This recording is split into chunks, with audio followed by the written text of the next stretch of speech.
సంవత్సరాల తరబడి government job కోసం వేచి చూస్తున్నారా? కేవలం 8 నెలల్లో మీ కల నెరవేర్చుకోండి. వెంటనే కింది నంబర్స్‌కి కాల్ చేయండి. నమస్తే రమగారు. నమస్తే జయ. రమగారు, కొంతమంది సహాయం ఎవరైతే చేస్తారో సహాయాన్ని తీసుకుంటారు, వీళ్ళు లాభపడతారు. కానీ వాళ్ళకే ప్రమాదానికి గురి చేస్తూ ఉంటారండి. ఇలాంటి నీతి కథలు మనం చాలా వింటూ ఉంటాం. అవును, పిల్లలకి చెప్తూ ఉంటాం, ఎవరైనా మనకి సహాయం చేస్తే జన్మలో మర్చిపోకూడదు.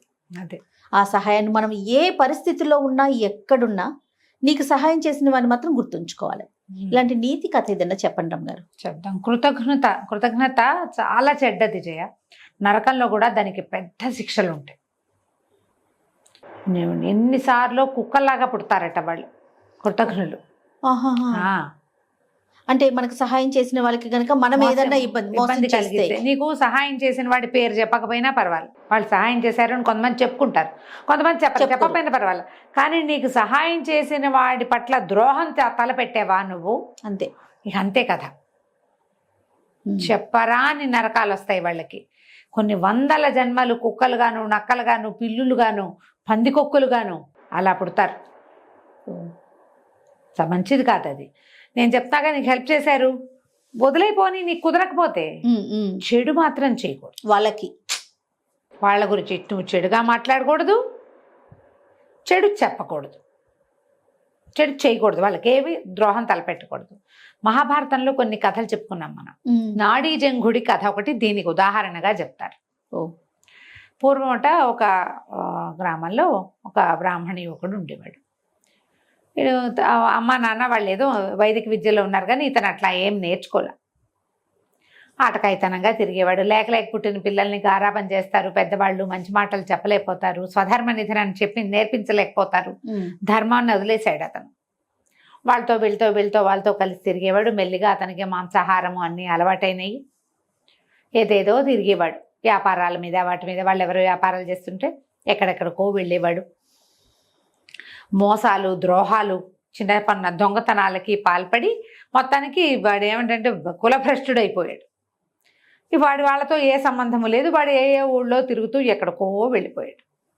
అయితే ఏమైంది, ఒక వ్యాపార నిమిత్తం కొంతమంది స్నేహితులు వెళ్తుంటే వాళ్లతో పాటు అతను ఒక పడవ ప్రయాణం చేసి వెళ్ళాడు. ఆ పడవ పగిలిపోయింది. అందరూ ఎవరి దారిని వాళ్ళు కొట్టుకుపోయారు నీళ్ళకి. ఇతను ఒక ప్రాంతానికి చేరాడు. అప్పటికి 3-4 రోజులుగా ఈ నదిలో, సముద్రంలో కొట్టుకుపోయి ఆహారం లేదు, చాలా దుర్భరమైన పరిస్థితిలో ఉన్నాడు. ఇతను వెళ్ళిన ప్రాంతంలో దీని మీద ఏమంటారు, ఒక చిన్న ద్వీపం లాంటి దాని మీద పెద్ద వటవృక్షం ఉందట, చాలా పెద్దది.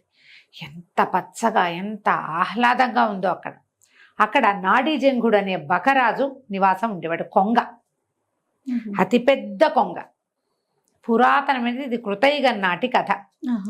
ఈ బకరాజుకి విధాతతో స్నేహం, బ్రహ్మదేవుడికి స్నేహితుడు. అబ్బా, అద్భుతమైన ధర్మాన్ని నిర్వర్తించే రకం అతను. రాజధర్ముడు అని పిలిచేవాడు. నాడీజంఘుడైతే అతని ధర్మాలకే రాజు. అతను ఆ వైపుకి వెళ్ళిన వాళ్ళకి సహాయం చేయకుండా ఎవరిని ఎప్పుడు పంపించేవాడు కాదట. అయితే ఈ సుమంతుడు అనే యువకుడు, కులభ్రష్టుడైన వాడు, ఆయనకు కనిపించాడు ఆ నాడీజంఘుడికి. అతను, అయ్యో ఇంత అలసిపోయావు నాయన, బ్రాహ్మణని తెలుసుకుని, నీకు కులభ్రష్టుడైన బ్రాహ్మణ తేజస్సు ఏదో కనపడుతుంది, జంధ్యం ఉంది. పేరు అడిగేటప్పుడు ఇప్పటిలాగా మనం ఏ ఊరు అడుగుతాం, కానీ కులాలు అడగటం ఈనాటి పద్ధతి కాదు. పాత రోజుల్లో అడిగేవాళ్ళు ఏ జాతికి చెందిన వాళ్ళు అని అడిగితే వీళ్ళు మన గోత్రనామాదులు చెప్పుకోవటం ఒక పద్ధతి. గోత్రనామం వినంగానే బ్రాహ్మణ యువకుడని తెలుస్తుంది కదా. ఆయన తీసుకొచ్చి తన పెద్ద రెక్కలతోటి బాగా విసిరి అతని శ్రమ అంతా పోగొట్టి చక్కటి పళ్ళు గిళ్ళు ఆహారంగా ఇచ్చి సంతోషంగా తన దగ్గర అట్టు పెట్టుకుని రాత్రి ఉంచుకున్నాడు. మర్నాడు పొద్దున ఏమన్నాడంటే, నాయనా, నేను నీకు ఆహారాన్ని ఇవ్వగలిగా, అలసట తీర్చగలిగాను. బాగా ముందుకు నడిచి వెళ్తే మధువ్రజం అనే ఒక పట్టణం ఉంది. దాని రాజైన విరూపాక్షుడు రాక్షసుడు, కానీ నాకు అత్యంత ప్రీతిపాత్రమైన స్నేహితుడు. అతనికి బ్రాహ్మణ భక్తి ఎక్కువ, బ్రహ్మదేవుని పూజిస్తాడు. నువ్వు అక్కడికి వెళ్తే నీకు కావలసిన ధన సహాయం చేస్తాడు. అది తీసుకుని ఇంటికి వెళ్ళి నీ జీవితాన్ని నువ్వు గడుపుకుందువు కానీ, ఓకే అని చెప్పేసరికల్లా ఈ సుమంతుడు సరేనని ఆ మధువ్రజానికి వెళ్ళాడు. వెళ్తే రాక్షసులు నాడీజంఘుడి దగ్గర నుంచి వచ్చాడని ఈ సైనికులు వాళ్ళు తీసుకుపోయి రాజుగారి దగ్గర ప్రవేశపెట్టారు.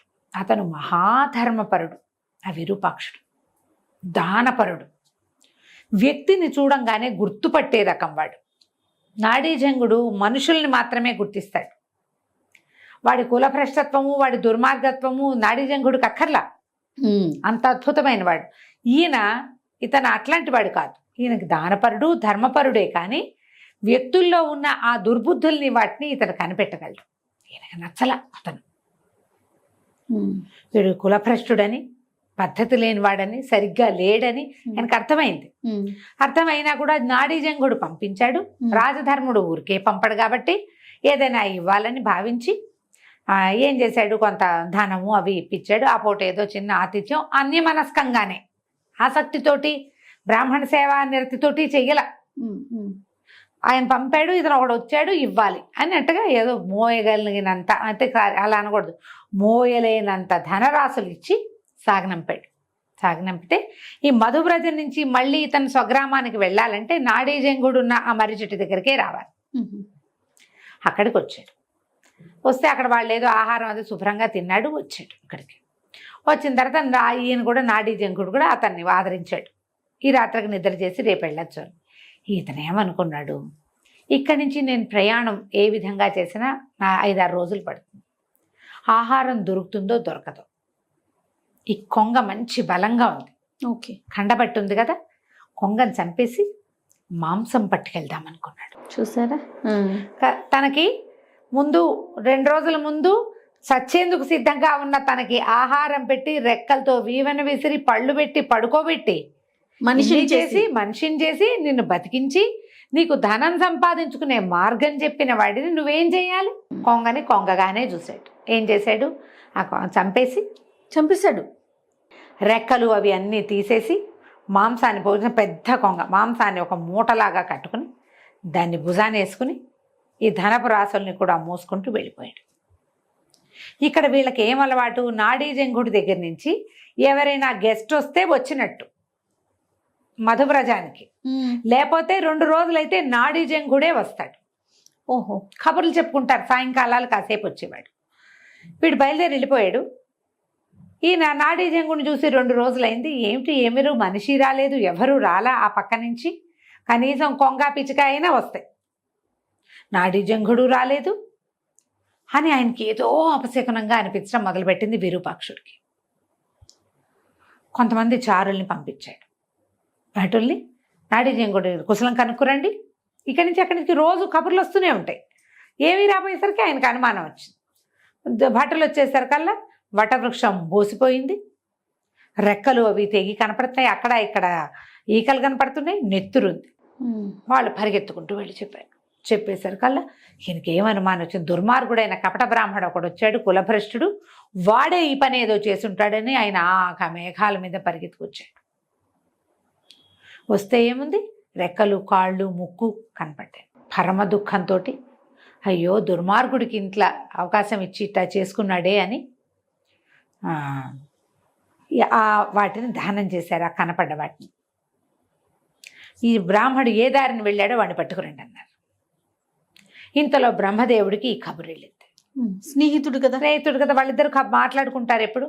వాడిని పట్టుకొచ్చేసారు సుమంత్రుడు, సైనికులు వెళ్ళి పట్టుకొస్తే ఈయన ఏమన్నాడంటే, వీడిని చంపి ఆహారంగా తినండి అని భటులకు చెప్పాడట విరూపాక్షుడు రాక్షసులకి. రాక్షసులు నరమాంసం తింటారు కదా, చీచి వీడు కృతజ్ఞుడు, వీడి మాంసాన్ని మేము తినమన్నారు వాళ్ళు. కృతజ్ఞుడైన వాడి మాంసాన్ని నరమాంస భక్షకులు కూడా తినరు ఆ కాలం. అది ముక్కలుగా తరిగి కుక్కలకు ఆహారంగా వేయమంటే కృతజ్ఞుడి మాంసాన్ని కుక్క కూడా ముట్టదు, కుక్కలు కూడా తినలేదట. ముక్క చెక్క తరిగేశారు. తరిగి మాంసాన్ని విసిరేస్తే కుక్కలు కూడా ముట్టుకోలేదు. వీడు కృతజ్ఞుడు, వీడి మాంసం బాగుండదు, చెడు వాసన వస్తుంది, వాడు కృతజ్ఞత అందులోంచి బయటకు వస్తుంది. కుక్కలు విశ్వాసం గల జంతువులు కాదు, మరి అవి తినవట. ఇంతలో విధాత బ్రహ్మదేవుడు వచ్చి ఈ నాడీజంగుడి ఇది చూసుకుని వాడి దగ్గర మాంసం కూడా దొరికింది. దాంతో దహనం చేశారు. ఆయన ఆ దహనం అయిపోయిన దాని మీద అమృత వర్షం కురిపించి నాడీజంగుడిని బతికిచ్చేసరికల్లా విరూపాక్షుడు కావలించుకున్నాడు, నేను నిన్నెంతో మిస్ అయ్యాను, నువ్వు కృతజ్ఞుడు, వాడి సంగతి నీకు తెలియక నువ్వు వాడికి ఆశ్రయం ఇచ్చావు, వాడే నిన్ను ఇట్లా చంపేశాడు, ఇంత అన్యాయం జరిగింది, భగవంతుడు ఉన్నాడు కాబట్టి నువ్వు బతికున్నావు, లేకపోతే నువ్వు ఎట్లా వస్తావు మాకు, నీలాంటి వాడిని మేము కోల్పోతాం కదా అని కావలించుకుని చాలా దుఃఖపడ్డాడు. ఆ బ్రాహ్మడు ఏమయ్యాడో నేను నాడీ జంకుడు అడిగితే వాడిని ముత్తరించి కుక్కలకు ఆహారంగా వేసాం, కుక్క కూడా ముట్టలేదు వాడి శరీరాన్ని, వాడి మాంసాన్ని అని విరూపాక్షుడు చెప్తే, అయ్యో అయ్యో బ్రాహ్మణ వధ చేసావా నువ్వు, మారడానికి వాడికి ఇంకొక అవకాశం ఇవ్వండి, వదలకూడదు, నువ్వు చేసిన పుణ్యమంతా పోతుంది ఒక బ్రాహ్మణ్ణి వధిస్తే.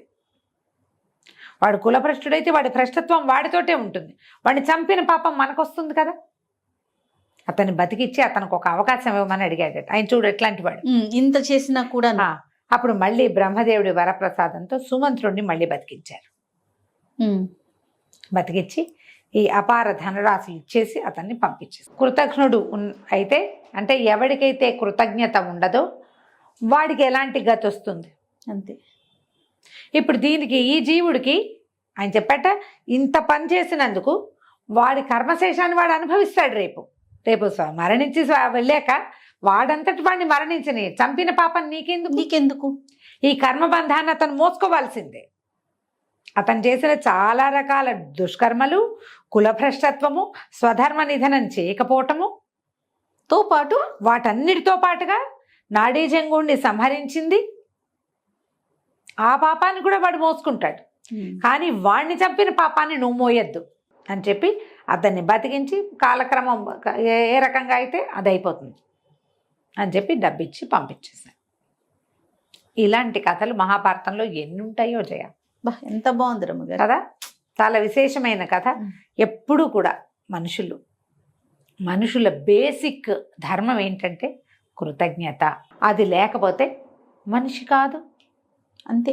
జీవించి ఉన్నా వేస్టే వాళ్ళు, వ్యర్థం కదా. నేను చెప్పాను, నువ్వు సహాయం చేసిన వాడికి తిరిగా సహాయం చేయలేకపోయినా ఏం పర్వాలేదు, చెడు చెయ్యకు, చెడు అనకు, అంతే. అది పాపం నీ వెంట పడుతుంది. తప్పులు ఎప్పుడు వెంట పడతాయి కదా జయ, 100% అండి. ఎప్పుడు మన నీడ మన వెన్నంటే ఉంటుంది. ఇది కూడా అంతే, నీడలాగా పడిపోతుంది మన వెనకాల. అందుకని ఆ పని మాత్రం చేయి. చాలా బాగుంది రమ్మగారు, అద్భుతంగా ఉంది. నమస్తే అండి. నమస్తే.